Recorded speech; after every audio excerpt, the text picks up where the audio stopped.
राजनीतिमा आउनुपर्छ भन्ने ध्येयले नै हामी राजनीतिमा आयौँ र राजनीतिमा आएको छोटो समयमा पार्टीले 21 सिट प्राप्त गर्यो। 21 सिट प्राप्त गर्दै गर्दाखेरि हामी सदनमा उपस्थिति हुँदै गर्दाखेरि सरकारमा जाँदै गर्दाखेरि यिनीहरूको नजर लाग्यो, यिनीहरू ठुलो दल हुन्छ भनेर यिनीहरू डराए, आत्तिए, नभएका केसहरू सभापति रवि लामिछानेमाथि लगाए, ठाउँ ठाउँमा लगाए, मुद्दा चलाए। जसरी यिनीहरूले मुद्दा चलाए, राजनीतिक प्रतिशोध हुन्छ नि, त्यो पोखरामा त्यत्रो दिन राख्नुपर्ने जरुरी थिएन।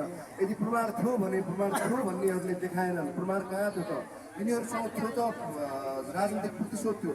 त्यो राजनीतिक प्रतिशोधका विरुद्ध के गर्ने भनेपछि कमसेकम जनताको घर जाने, न्यायका लागि जनताको घर जाने, जनतालाई हस्ताक्षर, किनकि पूर्व प्रधान न्यायाधीश धेरै मान्छेहरूले तपाईँहरूले भनिराख्नु भएको छ, अन्य दलका मान्छेहरूले भनिराख्नु भएको छ रवि लामिछानेमाथि अन्याय भयो भनेर। यदि अन्याय भयो भन्ने मान्छेहरूले सही गरिदिनुहोस् न त, त्यसो भए सही गरिदिनुहोस्, तपाईँहरू भनिदिनुहोस्, हामीलाई साथ दिनुहोस् भन्ने उद्देश्यले एउटा मात्रै हामीले फर्म बनायौँ। त्यो फर्ममा चाहिँ विदेशमा बस्ने नेपाली, नेपालमा बस्ने नेपाली तपाईँले हेर्नुभयो भने एउटै मात्र फर्म छ, हामीले छुट्याएका छैनौँ। त्यो फर्म यति सजिलो बनाएका छौँ कि कहीँ पनि पसलमा गएर प्रिन्ट गर्न मिल्छ, इन्टरनेटमा त्यो छ, हुम्लामा त्यो प्रिन्ट गर्न मिल्छ।